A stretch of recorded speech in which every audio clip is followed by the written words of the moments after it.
Imagine opening the internet during the World Cup and finding a completely absurd news story. North Korea was supposedly broadcasting a fake version of the tournament to its population, showing its own team thrashing everyone, defeating political rivals, and on track to win the cup. Now comes the detail that makes this story even stranger.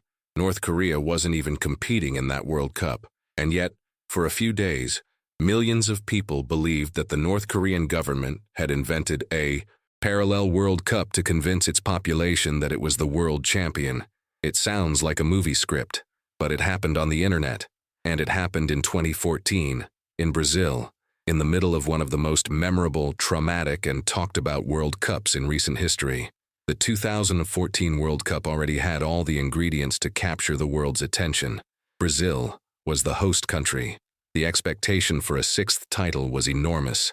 The national team had Neymar as its great technical and emotional symbol.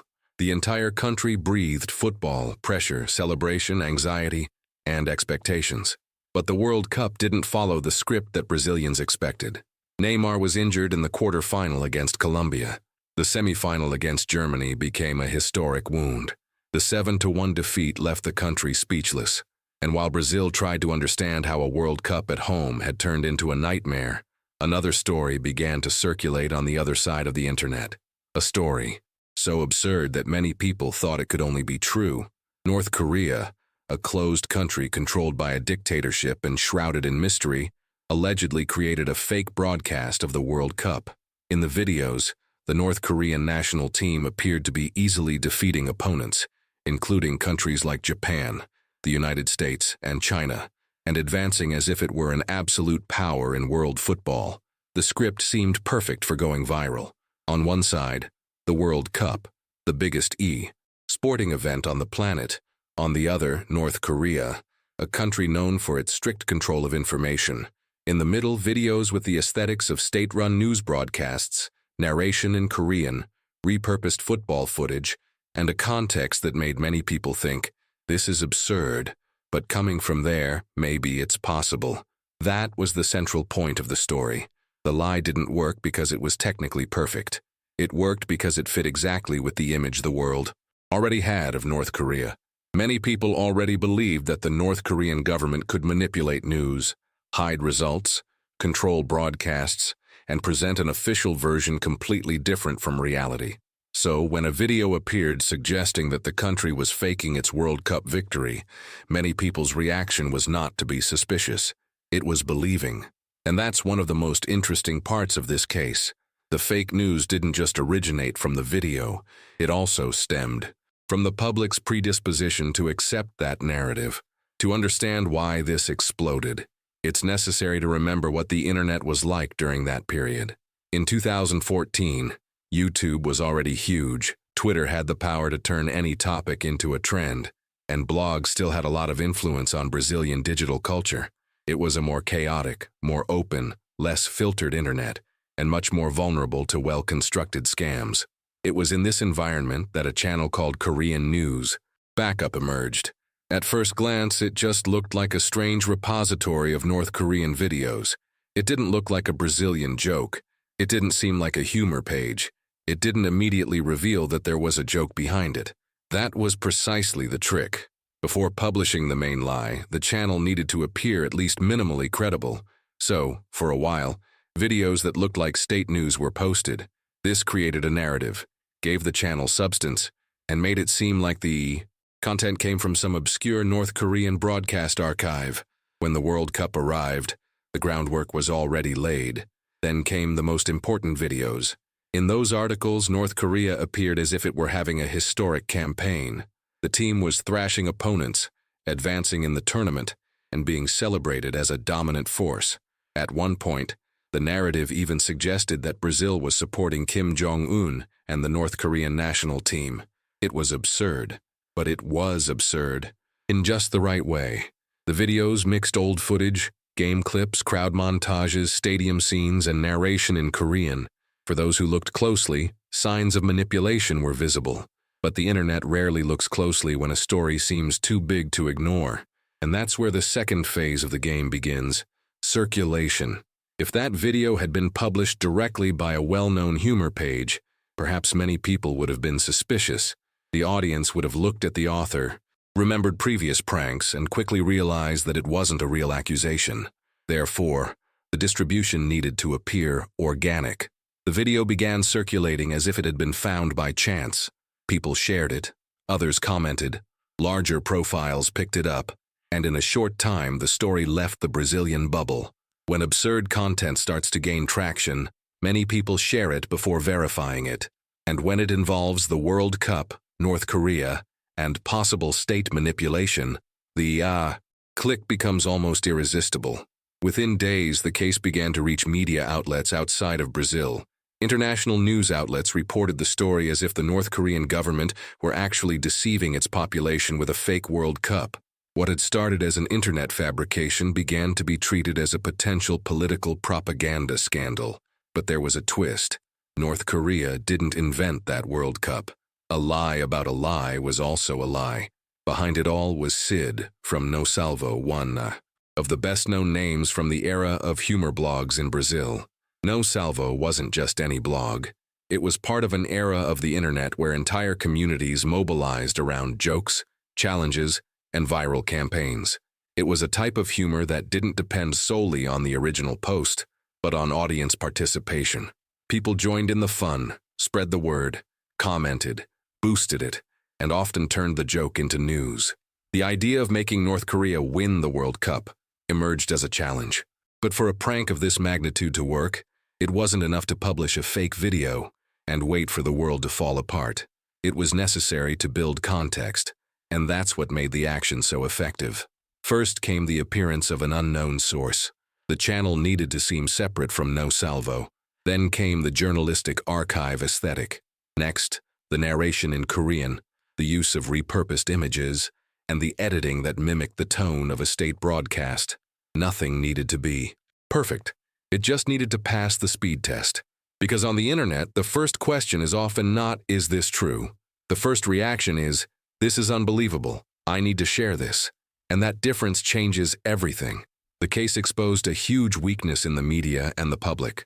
When a story confirms a strong expectation, it circulates much more easily. Since the world already viewed North Korea as a country capable of distorting internal information, the idea of a fake World Cup seemed almost plausible. It was the perfect fake news because it didn't try to convince the public of something completely random. It simply pushed an existing belief into an exaggerated scenario. That's why so many vehicles crashed.